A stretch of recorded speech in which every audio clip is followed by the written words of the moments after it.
আসসালামু আলাইকুম। Systematic math স্কুলের পক্ষ থেকে আপনাদের সবাইকে স্বাগতম।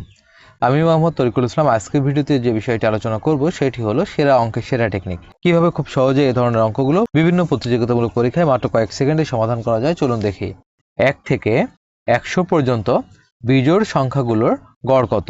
সেক্ষেত্রে খুব সহজে যেভাবে সমাধান করব, যেহেতু এক বিজোড় সেহেতু 1 আমরা দিব। এর সাথে আমরা যোগ করব হলো, যেহেতু 100 বিজোড় না তাহলে 100 এর পূর্বে বিজোড় সংখ্যা হলো 99। এই 99 দ্বারা ভাগ করব হলো 2 দ্বারা, যেহেতু দুটি সংখ্যা যোগ করলাম এই জন্য 1 আর 99 যোগ করলে আসে হলো 100, ভাগ হলো 2 দ্বারা 100কে ভাগ দিলে আসে হলো 50। এটি হলো এই প্রশ্নের সমাধান। তাহলে পরবর্তী যে অঙ্কটি আছে, 1 থেকে 50 পর্যন্ত বিজোড় সংখ্যাগুলোর গড় কত? আশা করি উত্তরটি আপনারা কমেন্ট বক্সে দিবেন। ধন্যবাদ বন্ধুরা ভিডিওটি দেখার জন্য। যদি ভিডিওটি ভালো লাগে লাইক কমেন্ট শেয়ার করবেন। আর যারা নতুন আছেন ভিডিওটি দেখছেন, অঙ্কের এমন আরও অনেক টেকনিক শিখতে বা জানতে আমার আইডিটি ফলো রাখবেন। আর যারা আমার ইউটিউব চ্যানেল থেকে ভিডিওটি দেখছেন তারা আমার ইউটিউব চ্যানেলটিকে সাবস্ক্রাইব করবেন।